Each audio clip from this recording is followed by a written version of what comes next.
are still a few places left that you can't get to from here.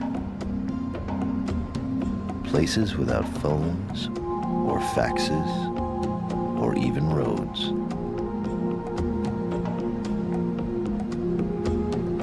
There are still a few corners of the globe so remote, they remain aloof from what we call the modern world. This is the realm of the bush pilot.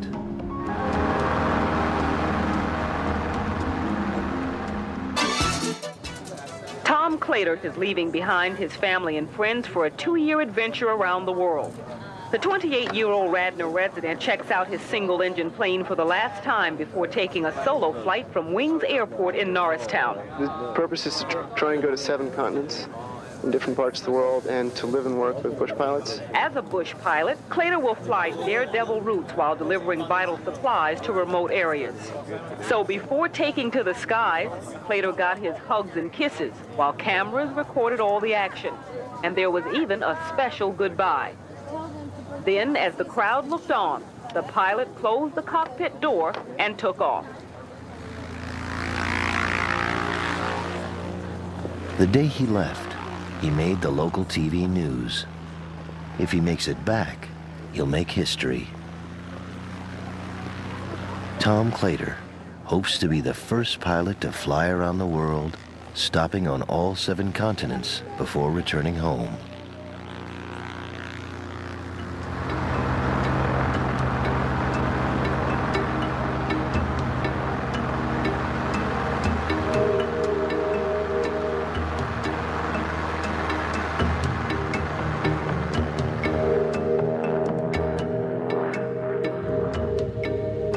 I had this tremendous desire inside to look at other places, to look in places like Greenland and the Sahara Desert, things that I'd only seen on a map in high school. And so I think it's a desire to look at different parts of the world and live with people in other parts of the world. But maybe also it's a little challenge or test for myself as well. Clater is 31 years old. When he was 12, he set foot in an airplane for the first time. It was to be the start of an obsession. When he was just 18, he earned a pilot's license. By his early 20s, he had begun working as a bush pilot in Africa.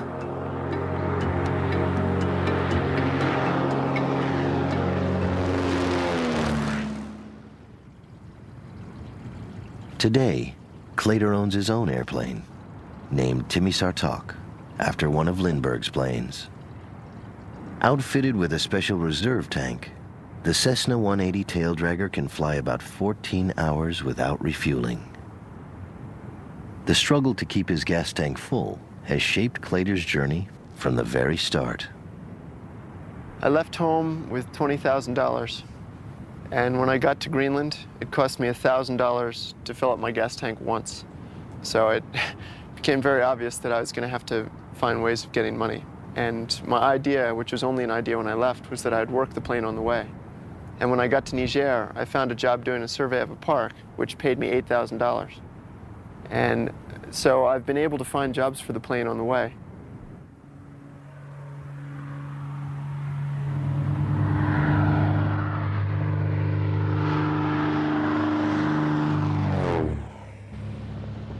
Besides working the plane as he goes, Clater's writing a book about his experiences in the far corners of the world. So far, he's logged 46,000 miles, 3 continents, and 28 countries.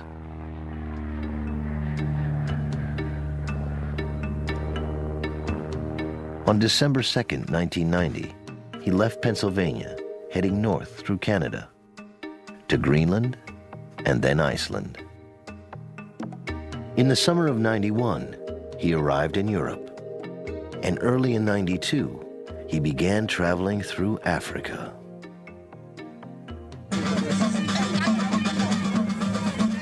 The longest leg of Clater's journey so far has been on the African continent. His video journal is testimony to a rare and spontaneous adventure. We're now in Tokpo Market, which is the largest market in West Africa. As we've seen in most of West Africa, there's a very large market in fetishes. Crocodile heads, bats, birds. La tête de vautour. Oui.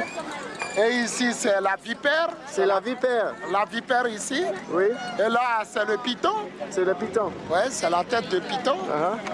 Tout Qu'est-ce cela. que tu fais avec ces choses? Ah, ça là, on travaille beaucoup. On ne peut pas citer ça aujourd'hui. C'est le bat, hein? We're now in Lome, Togo. À quoi tu veux que ça tourne? Quel est ton nom? Duty. Mr. Duty. And Mr. Duty has with him scorpions. Qu'est-ce que tu fais avec ça? On les élève. Yeah? Okay, and now he's going to show me how that he can use his gris-gris so that the scorpions don't bite you. So, okay, allons. Alors là, We just did this once before. I hope it's successful again. Okay. Allons. D'accord. on joue avec le feu là. Hein? Wait, just...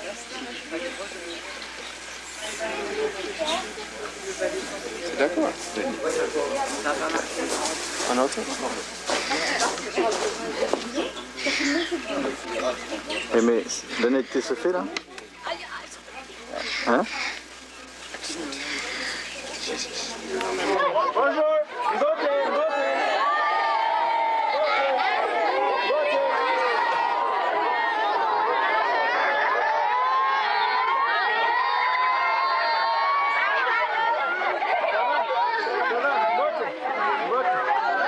Starting to rain now. So this is Pocola.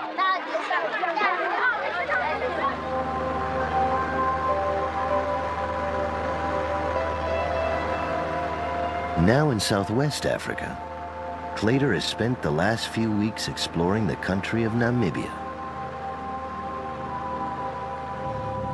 Today he plans to visit an area rich in African history, a group of abandoned towns near the Namibian coast.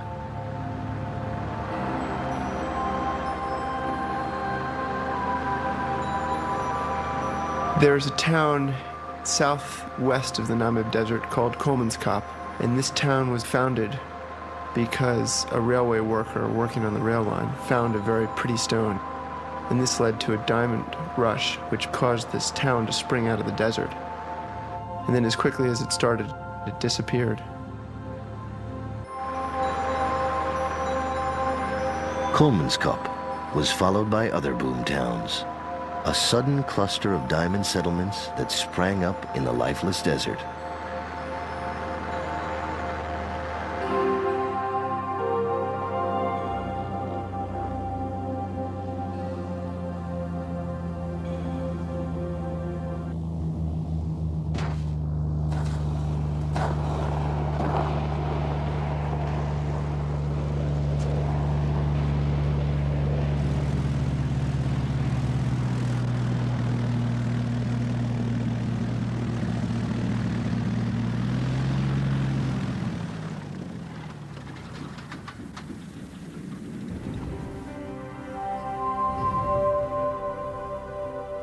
At the turn of the century, diamonds were so plentiful here, they say you could collect a jarful a night by just picking up whatever glistened in the moonlight. In the saloons, you could buy your whiskey and your women with raw diamonds. May 10th. It's a ghost town, almost like the American West. Casinos, hotels, houses. There is something haunting and magical about this place. I keep looking in the sand, half expecting to find a diamond, but there are none.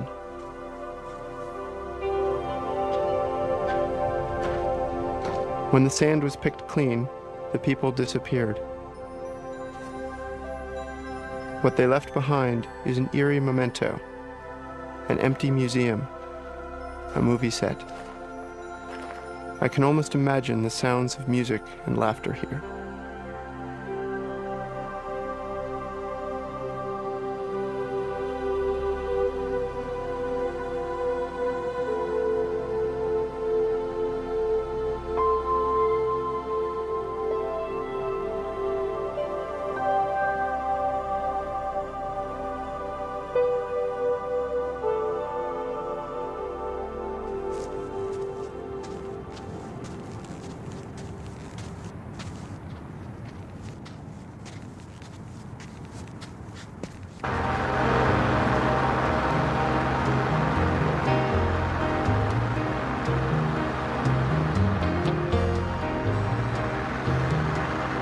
Clater's itinerary is deliberately unpredictable.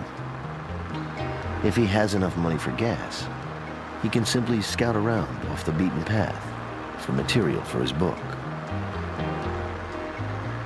What I'm trying to do is visit remote parts of the world. Places like this desert, jungles, ice caps, and places which are basically the frontiers of civilization. And the venue by which I do that is I look for bush pilots, because bush pilots work in these areas. And very often they're not just pilots, but they're scientists, they're businessmen, they're researchers, they're missionaries, and conservationists. These pilots also teach me the particulars of these various areas and how to go through them safely.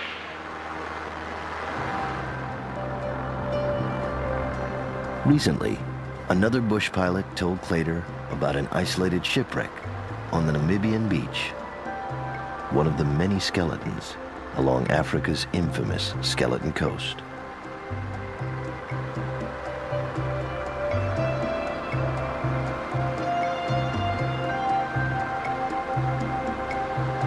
Clater is looking for a South African freighter called the Otavi, which sank in 1945.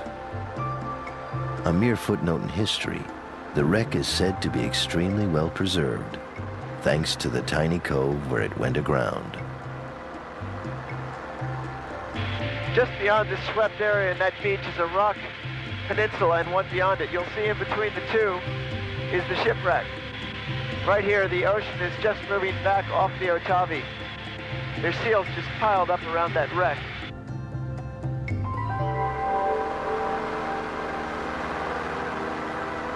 But you can see the wreck jutting up out of the sand, and part of it's been split off.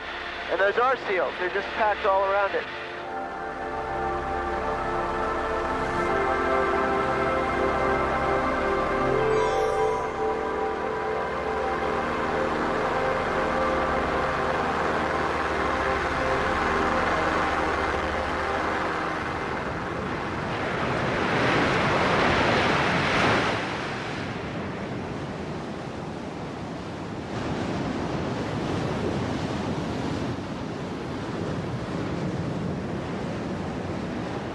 May 15th.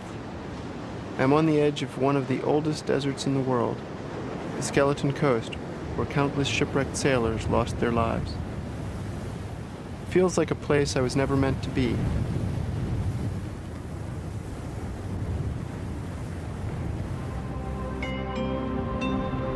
Like a ghost, the Otavi looms before me, rising 3 decks above the sand, something almost lost and forgotten. I try to imagine the men who wrecked here half a century ago. How did it feel to be marooned in such a place? The wreck of the Otavi is so inaccessible that Clater is probably the lonely vessel's first visitor in decades. His book promises to be a guided tour of the middle of nowhere.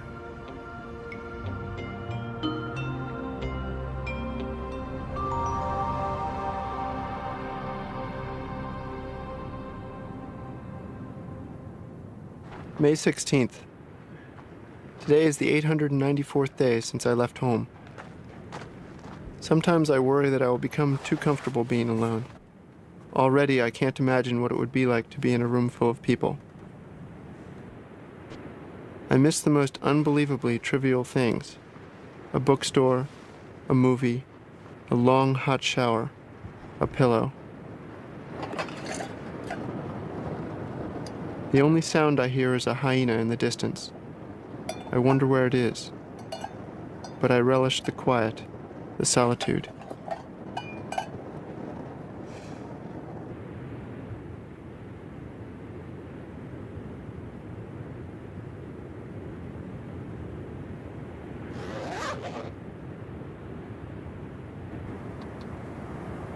May 17th.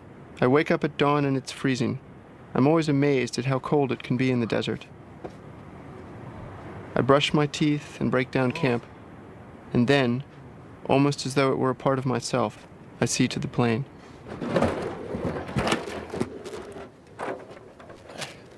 I almost never talk about the danger of what I'm doing. But of course I think about it. I check everything, then I check it again.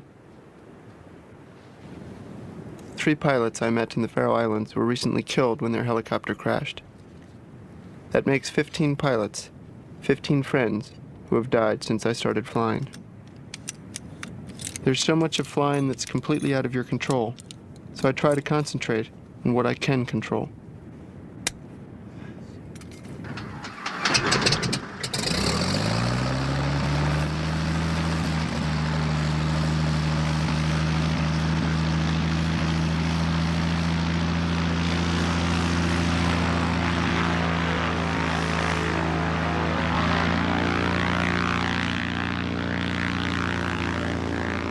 Despite the dangers, and perhaps also because of them, Clader loves to fly.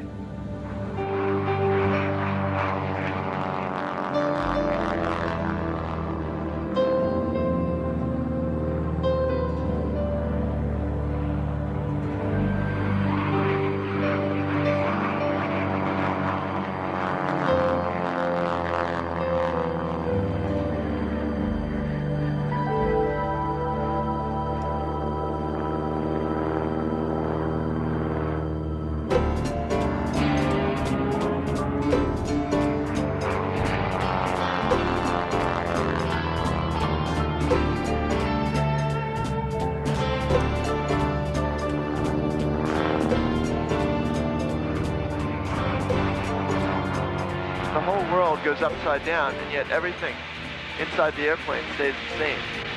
It's kind of fun.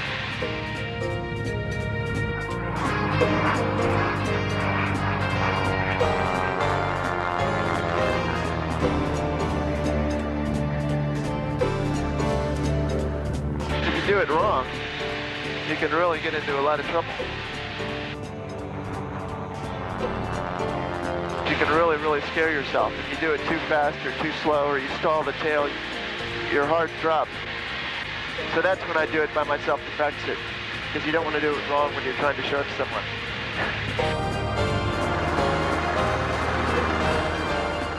But the life of a bush pilot is not all barrel rolls and stunt flying. With funds running low, Clader needs to start looking for his next paying job. He decides to leave Namibia, flying northeast to Botswana. Here he'll visit an old friend and fellow bush pilot. Perhaps with a little luck, he'll also get a line on some work.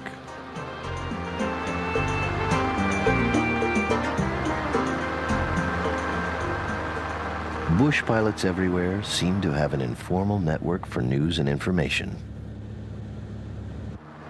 In Africa, many are involved in wildlife management and conservation, like Lloyd Wilmot. Just keep a lookout for breeding herds and any sign of vultures and hyenas. Wilmot runs a safari camp in Chobe National Park. In addition, he uses his plane to help combat poaching in the immense refuge, where he is an honorary game warden. These herds come and go. Some have already pushed off north. Today, Clader has come along with Wilmot to track a herd of elephants just outside the park. You got a huge herd underneath you right now. Roger. I'm turning to the right. I want to have another look at that herd. Okay, I'm coming up behind you.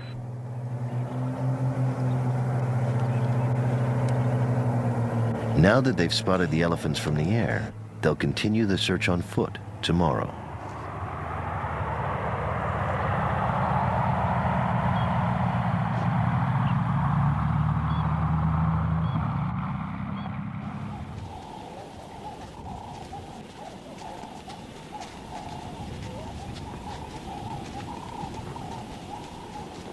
Lloyd Wilmot is one of the few wildlife experts who routinely approaches elephants without the protection of a vehicle. He and Clader will wait at a watering hole for a close-up view of the animals.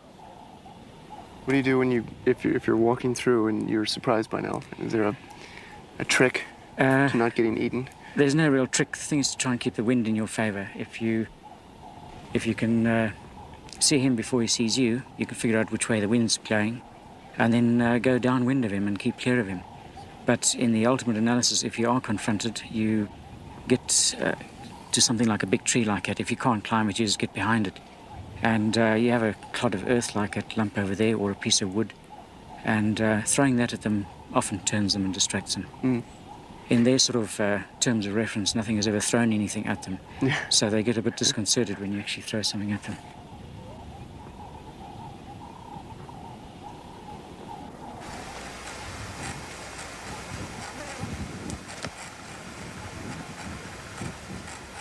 Wow, there he is.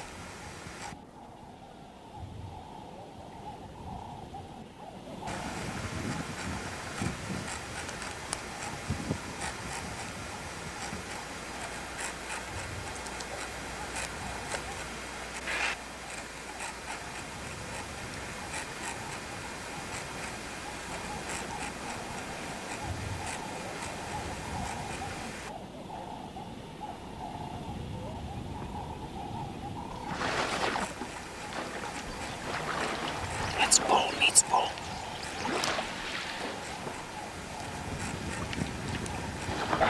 Notice how I skim the top of the water, because that's where it's cleanest and clearest.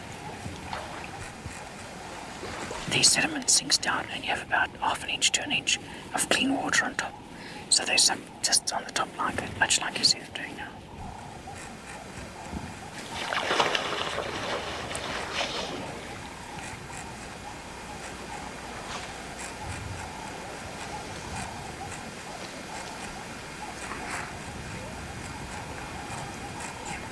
Clater approaches a bull to shoot some video of him, but the large male has no interest in posing for the camera.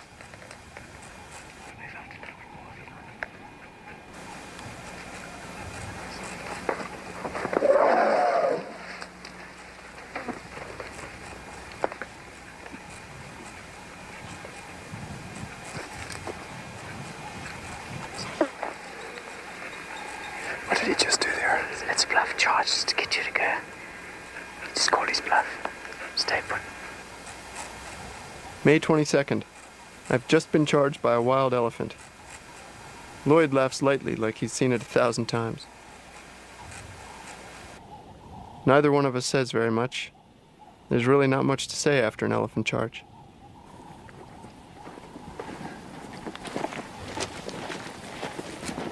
After a while, a large group emerges from the bush. It's an extraordinary thing to be so close to these magnificent creatures. It's easy to feel small in the face of such splendid power.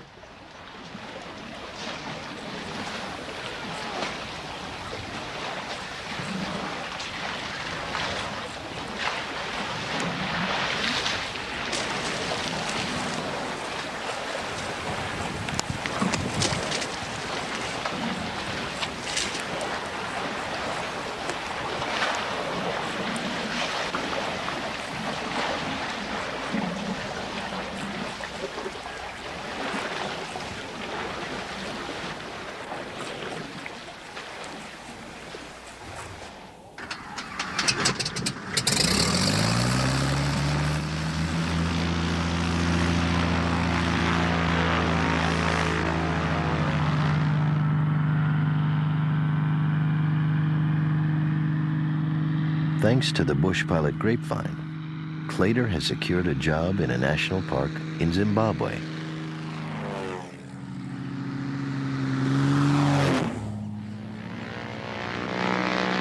The two pilots part company in the Botswana sky.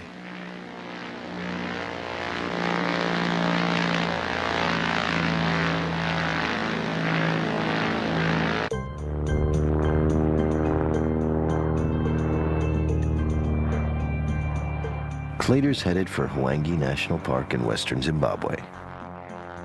But first, he'll make a slight detour to one of Africa's most spectacular natural wonders, Victoria Falls.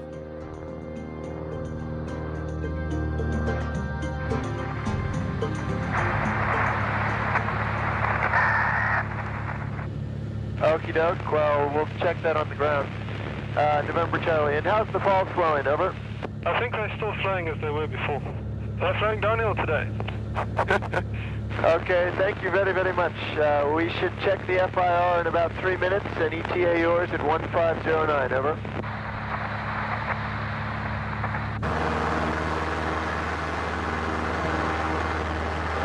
I'm now flying low over the Zambezi River, approaching Victoria Falls. And as you look ahead at the trees, you just see this mist, this towering mist, rising out of the trees and above the water.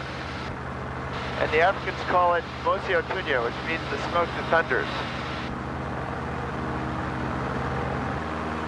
The Zambezi River drops up to 1 million gallons of water a second over the 350-foot falls. Even before it comes into sight, the roar of the plummeting water is deafening.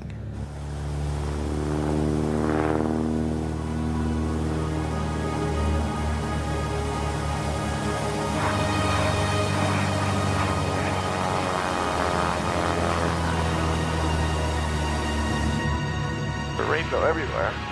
You can see the mist filling the screen.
Look at that chasm. There's a rainbow coming across it.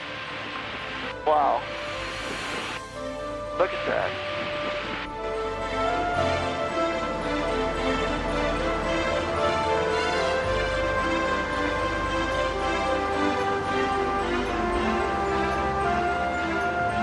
Right below the falls, you can see there are gorges that just zig back and forth about 5 times. And in these gorges, it also drops down to this boiling black water below. It's spectacular.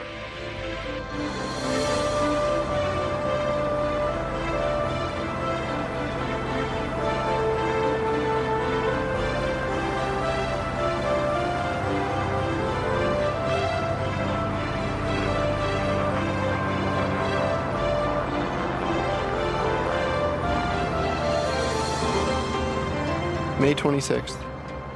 I can't resist flying down into the gorge, even though it's risky. Not only could I be killed, I could probably get arrested. As I corner, the water explodes into a torrent of frothing white waves.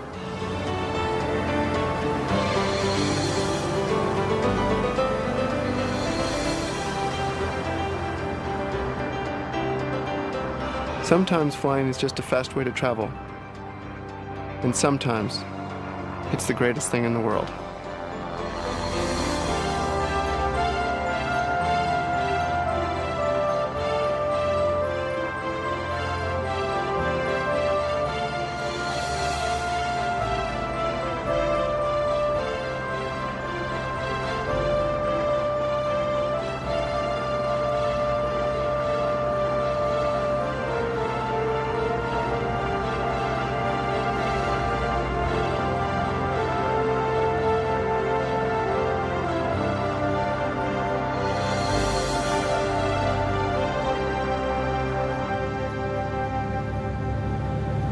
Leaving the falls behind, Claytor reaches Hwangi National Park. Before he can land in a remote area, Claytor has to clear the runway. Collisions with animals are one of the greatest dangers bush pilots face in Africa.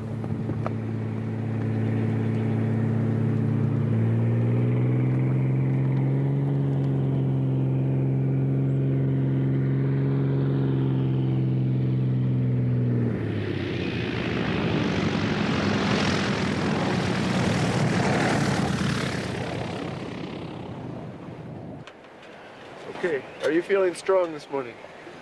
Okay. On the ground, Clater gets some help refueling and prepares for his next assignment in the air.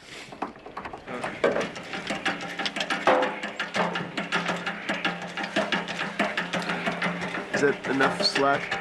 Conservationist and researcher Janet Racklow has hired Clater to help track an injured rhinoceros in the park. Racklow is part of a controversial program designed to protect severely endangered rhinos. Park officials in Zimbabwe have been removing the horns from dozens of rhinos in a desperate attempt to deter poachers. Clater was there during one of the dehorning operations and videotaped it. First time I saw rhinos getting their horns cut off was in the southeast section of Zimbabwe. This huge rhino was lying there, sedated, and this man pulled the starter on a chainsaw, and this chainsaw started ripping the horn off his face.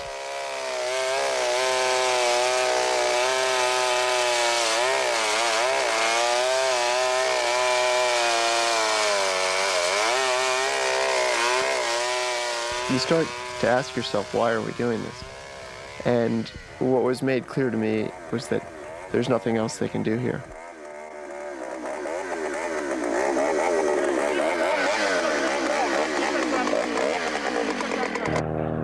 The rhino Clater and Racklow are searching for is an adult female named Zola. Even though she was dehorned, she was shot and badly wounded by poachers.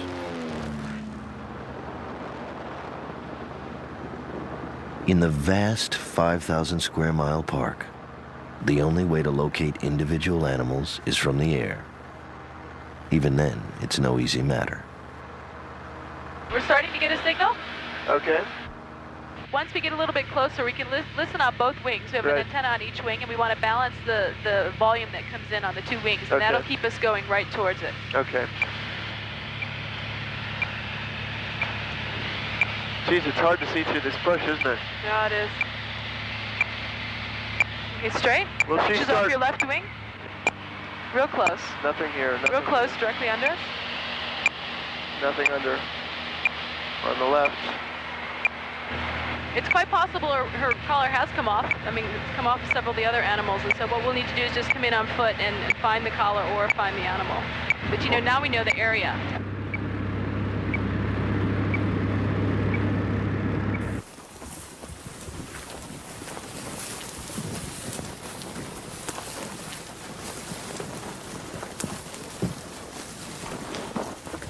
With the help of expert trackers, the search for Zola continues on foot.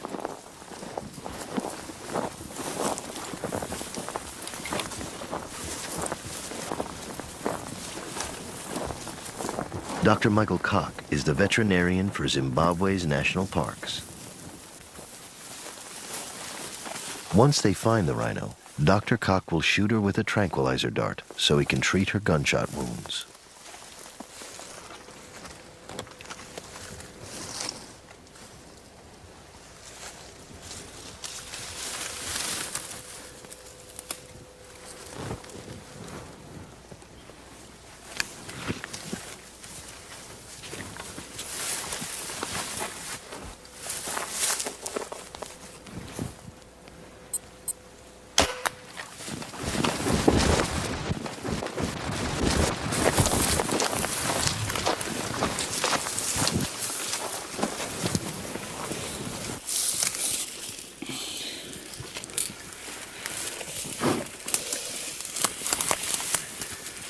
Okay, I need the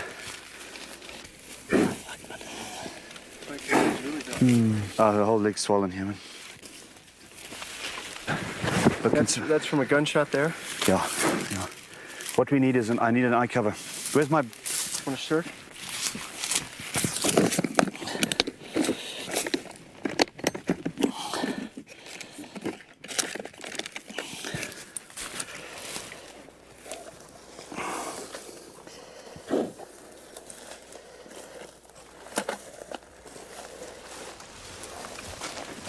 Look at the horn. What looks good, the horn? Yeah, it looks nice, good. I mean, you can see she's done some wearing here around the edges. If Zola had died, the poachers would probably have cut off what was left of her horn to sell. It's probably... Still, dehorning does appear to reduce poaching overall.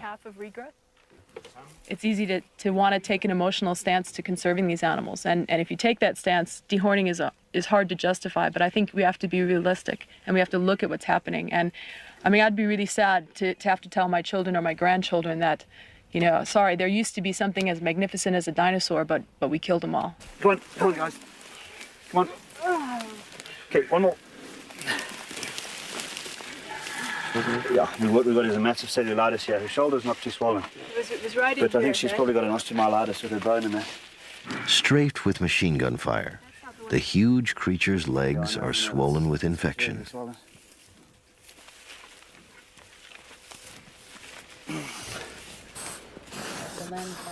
Once her wounds are treated, Zola will be given an antidote to the tranquilizer and freed.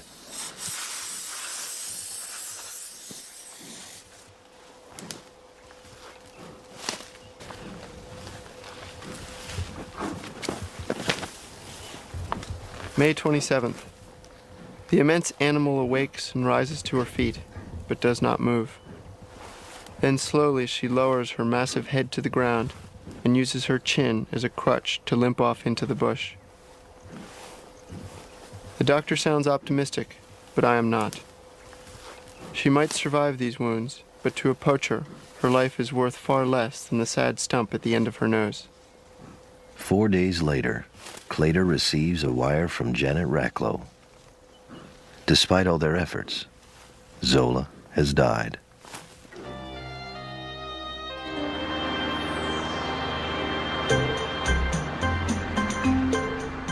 Back on his way, Clater returns to the explorer's life. He has decided to pay a visit to an orphanage for chimpanzees in Burundi. Clater heads north towards Burundi. But first, he'll cross Zambia and an area called the Kafue Flats.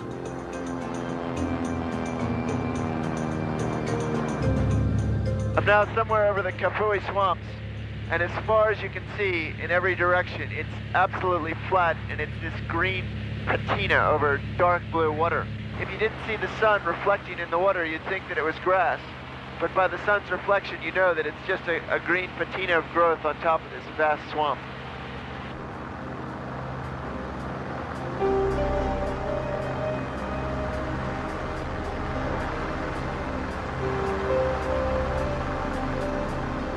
I think if you lost your engine here, I'm not sure how deep it is, but you'd probably just mush into this green gunk and just sit on top of the wing and then try to call someone.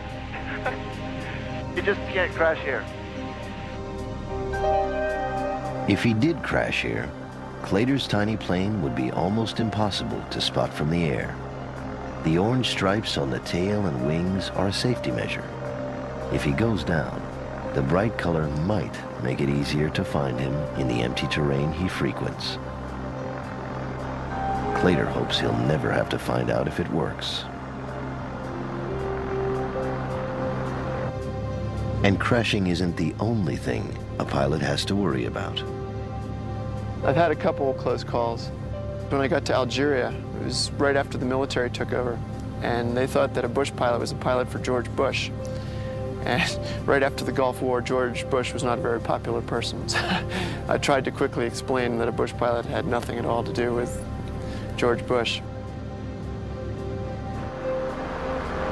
Clater decides to make a brief stop in Zambia to refuel and chart his course to Burundi.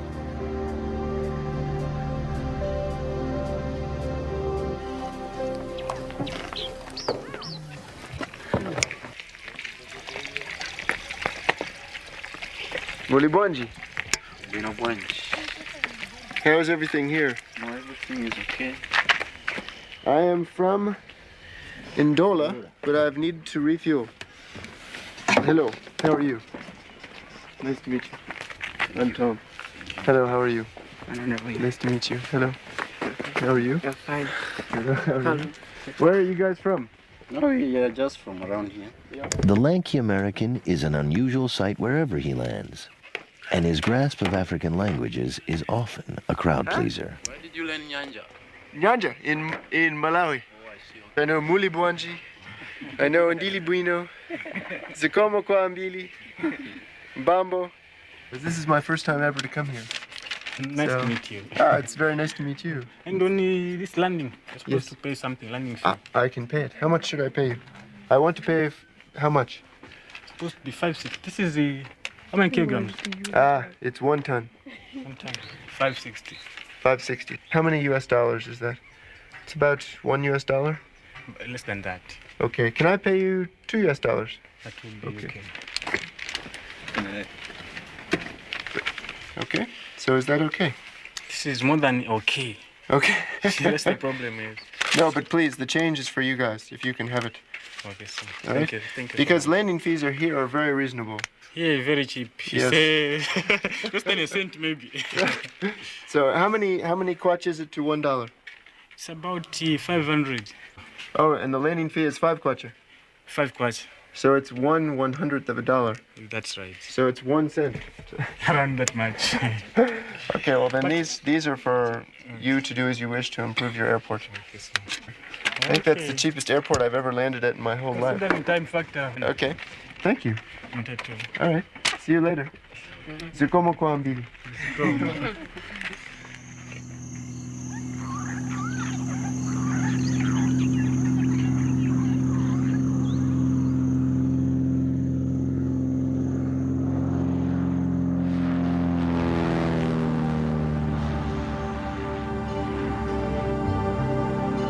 When you fly in the day, it's very bumpy because the sun heats the surface of the African Earth and it just jets these currents of air straight up.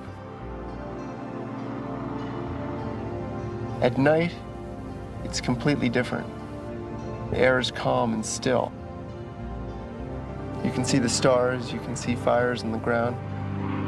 You can see the moonlight reflecting off of lakes. And it's a very calm and peaceful and kind of reflective time. You're suspended in space above this large black thing that you can't see. And it's mysterious.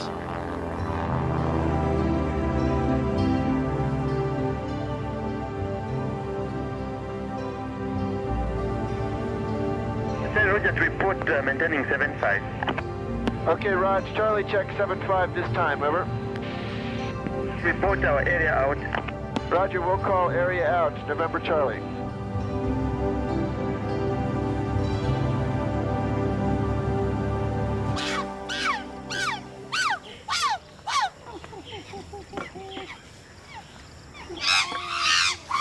The chimpanzee orphanage in northern Burundi was founded by the Jane Goodall Institute in 1989. Chimps confiscated from smugglers are brought here to be cared for by conservationists and volunteers. Dean Anderson is the director of the refuge. At the moment, it is home to 17 chimpanzees and 1 baby gorilla. How old is she? She's about 3. How did you find her? I mean, Well, she was confiscated at the airport. She was taken from her forest home, as all the other chimps were. In Zaire. In Zaire, in the Kayuza-Biega area, eastern Zaire, because she's an eastern lowland gorilla, by poachers. And then she was brought to Kigali. She was in transport from Zaire through Kigali, Rwanda, to Egypt. Now, Egypt. Now, what they were going to do with her there, I don't know. Probably a zoo or Is that where they were mostly going, to zoos at one point? Or is this... Zoos, probably. A gorilla would probably go to a zoo. Because a private person would just... No. Not be so interested, right? Because No. they get too big and too violent. Yes. Then Well, she- too big. I mean, how do you keep a 300-pound gorilla or something? I mean,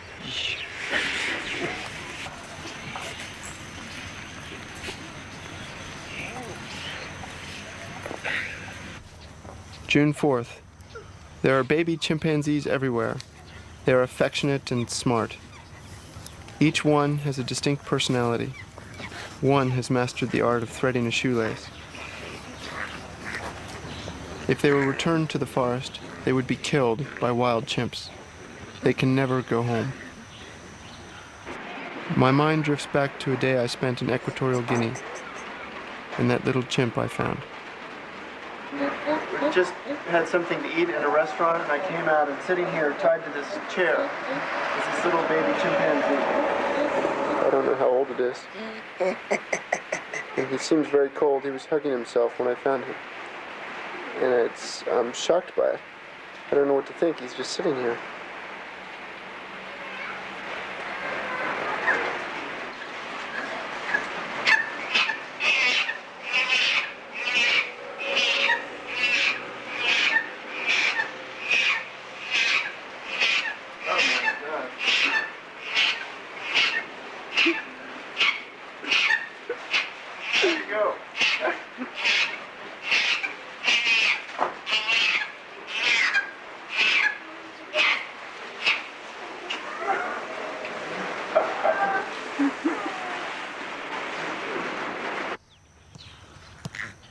Most of the chimps in the orphanage were captured by poachers to be sold as pets.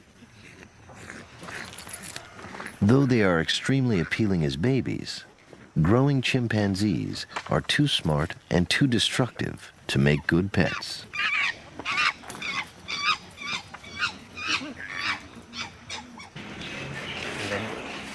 Once the chimps become powerful adults, they must be confined in cages. A lonely place for these social primates who quickly become bored and desperate for attention. So what should I do? Oh, you can say hi to Sokrat. Hi, Sokrat.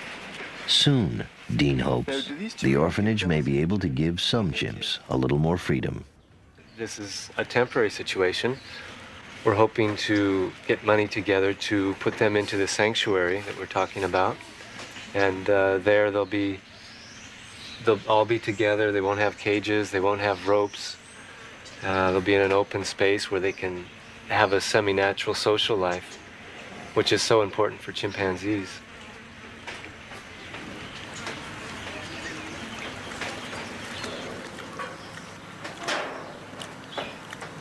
Wildlife in Africa seems to be in direct conflict with people here because they need space and the animals need space and the animals end up losing. I was impressed that someone was trying to take these chimps that had already basically lost so much. They were trying to, in a way, give them back to themselves in nature. Maybe it's not perfect, but it was something.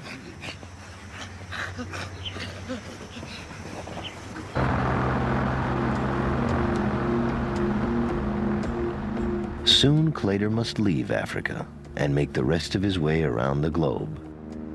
But first, he wants to make one more stop. For some time, he has wanted to visit Zaire, but so far, he hasn't been granted clearance to land there. Okay, this is Mike Oscar, Southern Zaire, over. Roger, Mike Oscar, November Charlie. Is there any way for me to confirm a clearance from Ndola, over? It's very difficult because of the fact that there's no telephone communication between the two places, over. Okay, Roger. If I arrive with my copy of the AFTN request, how easy is it to negotiate once on the ground, over? How much money do you have, over? I've got a fair amount. How much do you think it would cost, over? At least $250 each, over. Roger, understand. The turbulent political situation in Zaire makes it extremely difficult to get permission to enter the country. Clader decides to go in anyway, without an official clearance.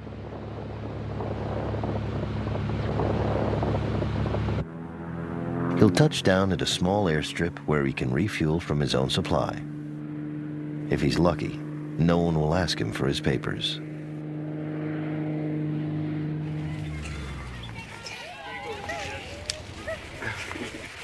Jambo. Jambo, sir. Bye-bye. Wewe kimbia mingi sana, huh? In Africa, there's a rule, an unwritten rule, and that is that it's easier to get pardoned than it is to get permission. Because of communications and how difficult it is to get clearances and things, it's sometimes easier just to do them. And afterwards, of course, you get in trouble. But the Africans are very forgiving, good people, and very often they'll forgive you. For Clader, Every day is part of a grand, if solitary, adventure. He's been away from home for nearly 3 years, and it could be 3 more before he returns. From Africa, he will head east to the 4 remaining continents between him and home. Claytor has grown accustomed to being a stranger everywhere he goes, but he is also changed by every place he visits and every person he meets.